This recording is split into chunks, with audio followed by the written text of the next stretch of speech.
So over the last few years, whenever I've been part of a conversation about New Year's resolutions, at least one person has always resolved to be boring, uneventful.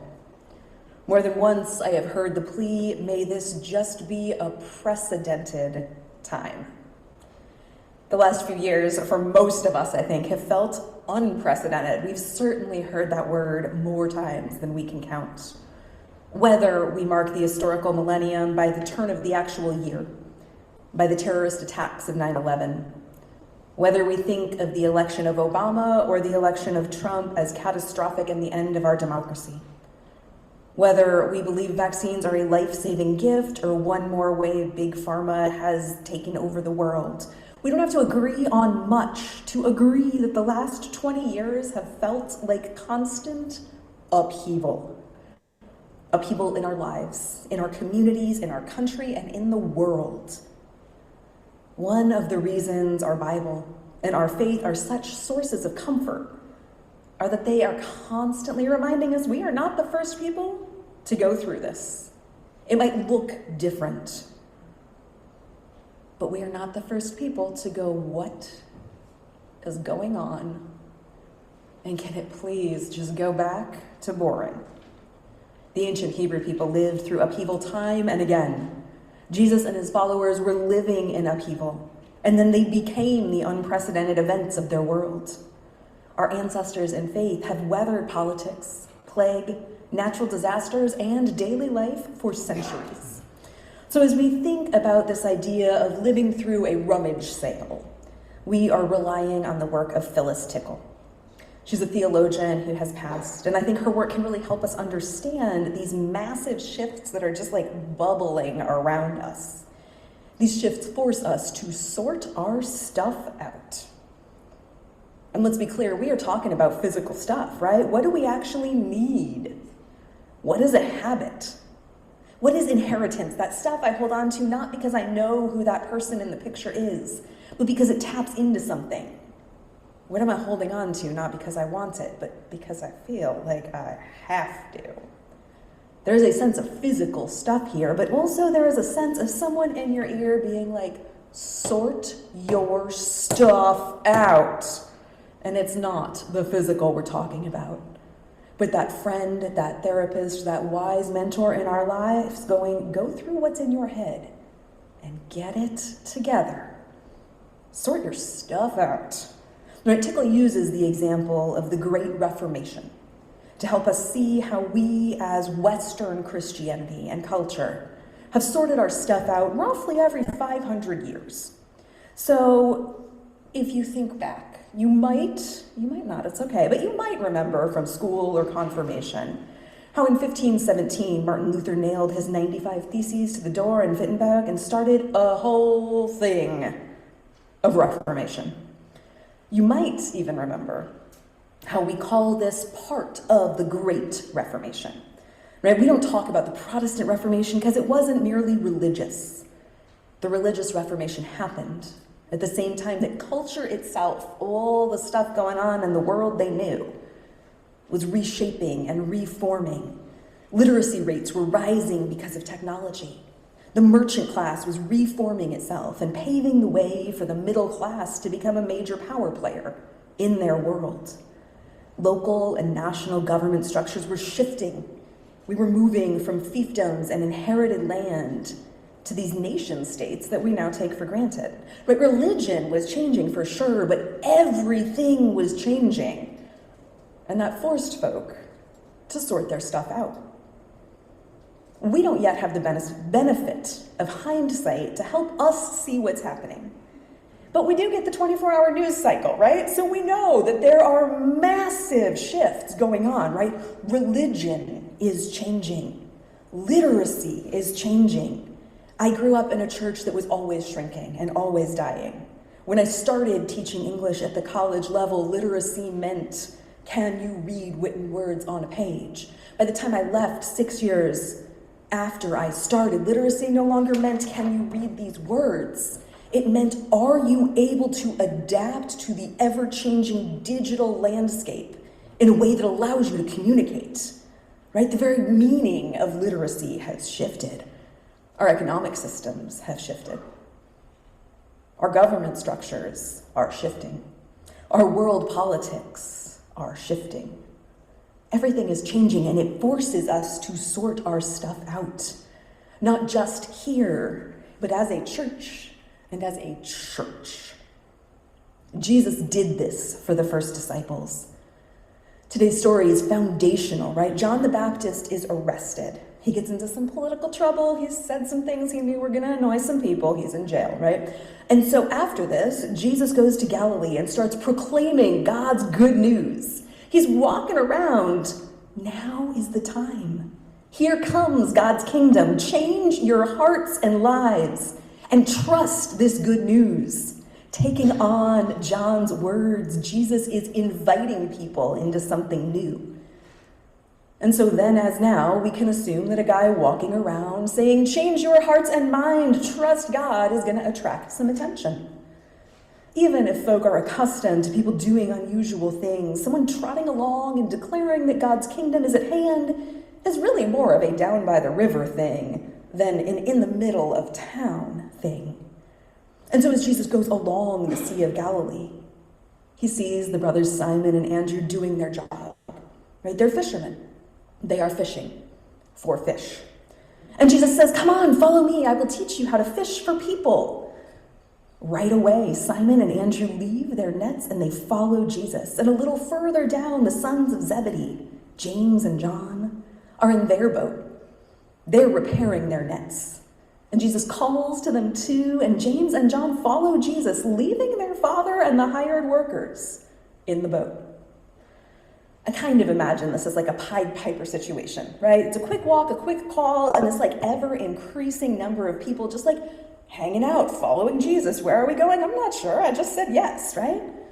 If you remember the movie, The Music Man, there's this fabulous moment where everybody winds up with magical, shiny new uniforms, and the band is somehow infinitely bigger than it was in the auditorium, and everyone is cheering as the band is marching down the street, playing a now famous tune. Right? Jesus might not have had the giant parade and smiles, but something is happening with speed here. The disciples don't seem to say, let me think. We don't see them go home and make a list of pros and cons. We don't see them talk it through with friends. We don't see them asking an AI for feedback on their decision-making process. We don't see them responding within 5 business days. Jesus says, follow me, and they put down their nets, and they leave their father, and they follow him. Something has happened to cause them to go. Right? And I want to be clear, we're in the Gospel of Mark, right? Mark is famous for some strongly radical politics and some very short sentences. He is constantly using the phrase right away. It is entirely possible that Simon and Andrew had a 3-hour conversation with Jesus and then decided to put down their nets. And Mark was just like, we'll skip that part. It's entirely possible that James and John talked it over with their dad, thought about their business model, figured out what they could handle, asked Jesus some questions, went back to their dad, talked it over, and then went with Jesus. But it didn't fit the style and the pace of the story. But whether this was a split-second decision or a long conversation, these new followers of Jesus sorted their stuff out. They decided what was important. They acted on what they decided. And we, too, are called to follow Jesus, to figure it out and to follow. Right? And so if we think about our rummage sale, there are 2 places where this happens. Right? As people are dropping off things, and as the sale is kind of wrapping up, and those of us doing the sale are faced with the question of what do we do with everything that's left? So we have 2 stories here, right? Years ago, a friend was pastoring a small church. Most of the members were poor. Most of the members were indigenous. Like most small churches, they had people and passion and hope and not a lot of money. And so one day, a small group gets to the door and they discover that their entrance is blocked by piles and piles of stuff. A large membership church of mostly white people had decided at the end of their rummage sale they didn't want this stuff. And they didn't want to throw it out. So they would just give it to people who should be grateful. And so without warning and without invitation, Overnight, from Saturday to Sunday, literally in the dark, they took all the stuff they didn't want and they didn't want to deal with and left it for the little church to be grateful with. Saying not my problem is one way we can sort our stuff out. We can decide, I don't want this. And its problems and its complexity and its challenge can go over there. It is for someone else to deal with. Thankfully, we have other models. We can use our reason. We can examine things carefully and based on comparison or data or thoughtful conversation, decide what goes in what pile. We can explore. We can be curious and question. We can compile, try things out, try it on, and consider slowly what to do with things. And thanks be to God, we can also use our hearts. A different church had a rummage sale. It was a big annual event. It had gone on for years, right? The woman who had spearheaded this event had done so for a very long time. It was a beloved ministry for her and for the church, and 100% of their proceeds went to missions outside the congregation. And this woman in charge had dementia, and eventually that dementia prevented her from being in charge of anything. But it was still precious and important to her. And she could sit next to a set of doors that were shut to mark that part of the church as this is not for the rummage sale. And she could say, hey, I'm sorry, don't go through these doors. And so her friends said, hey, you are precious, you are loved, you still have service in you. And one of them sat with her next to those doors for years. And she remained an important part of this ministry that had been so important to her. When we use our hearts to sort our stuff out, we get solutions that are creative, kind, compassionate, considerate. They take into account the problem and the work to address it in a way that says God loved us. How do we love through this problem? As we think about this personally, we're deciding what matters, right? I go, okay, it is time to sort my stuff out. Where am I going to put my time and energy? What am I going to focus on? What do I need? How can I help myself be honest with myself?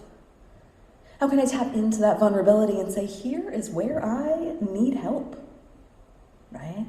They're hard questions. As a church, we're doing this work too, right? Here at NUMC, we are entering our third year of a 5-year set of goals, right? We said almost 3 years ago, we want to maintain excellence in our Sunday morning worship. We want to grow a midweek gathering that will become a landing place for people who aren't into Sunday mornings. We want to grow our digital and hybrid ministries. And this year, this middle point is where we either start to see results of the scaffolding and work we've been doing, or we say we need to shift our focus. Maybe we need to shift how we do church, right? And so we're focusing on 2 tracks, right? One, we are pouring our time and talents and offerings and witness and prayers into being the church. We live and we breathe kindness and mercy and justice.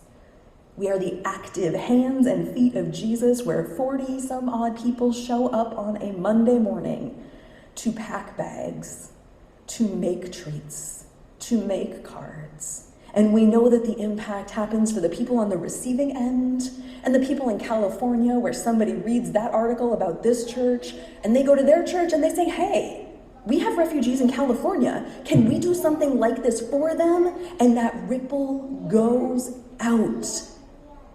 And we are the hands and feet of Jesus in ways that make differences we can't imagine, because we just don't know where those waves go. We show up. We are thoughtful, we are invitational, we are prayerful. And at the same time, we are open to all the possibilities and the what ifs of the future, right? This other track says we are doing all this stuff, and this one says we are doing all this stuff, and we are asking what else? We are asking what if? We are saying, and dreaming big about the possibilities that this side hasn't even imagined. And all of this comes through this lens of what matters? As with ourselves, where are we putting our time and energy? Where am I putting my time and energy into trying to fix stuff? when the Spirit is like, hey, don't do that. It's not the stuff, it's the system. Where am I avoiding like my own stuff? And I'm telling others what to do instead of doing what I need to be doing.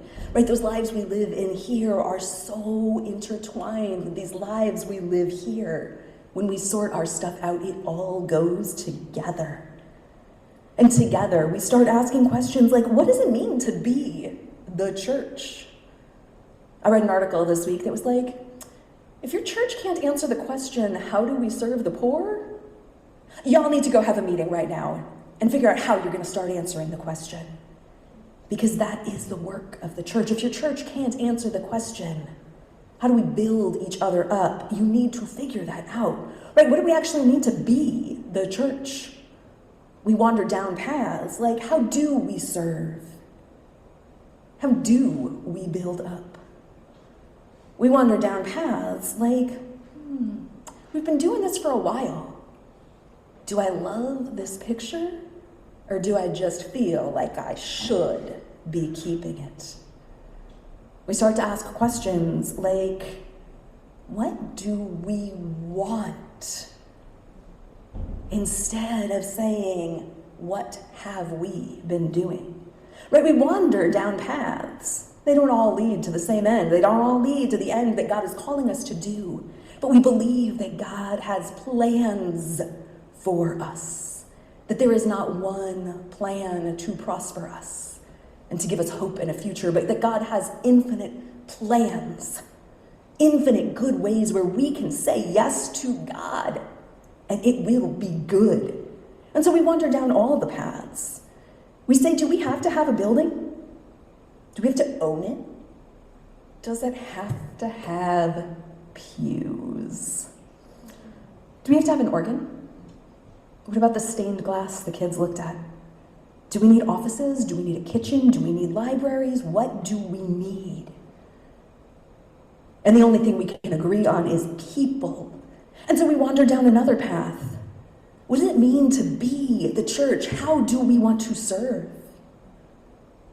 What does it look like to serve together? What does it look like to teach us to serve separately? How do we choose which service things we are doing?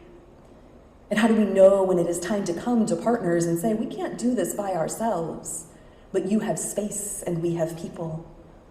How do we know when it is time to go to partners and say, we can't do this by ourselves, but together, here's what I think we could do?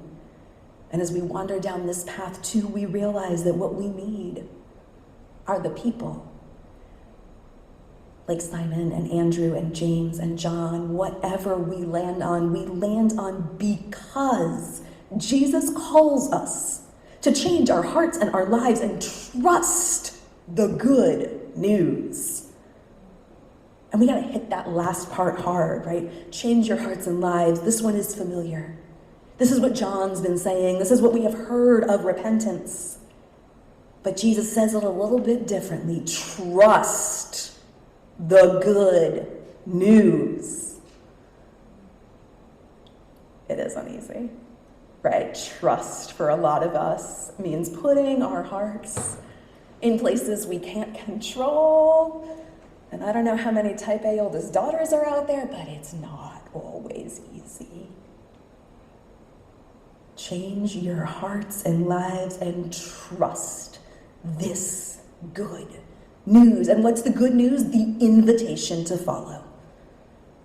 We sort our stuff out because Jesus said, follow me. And we want to say yes.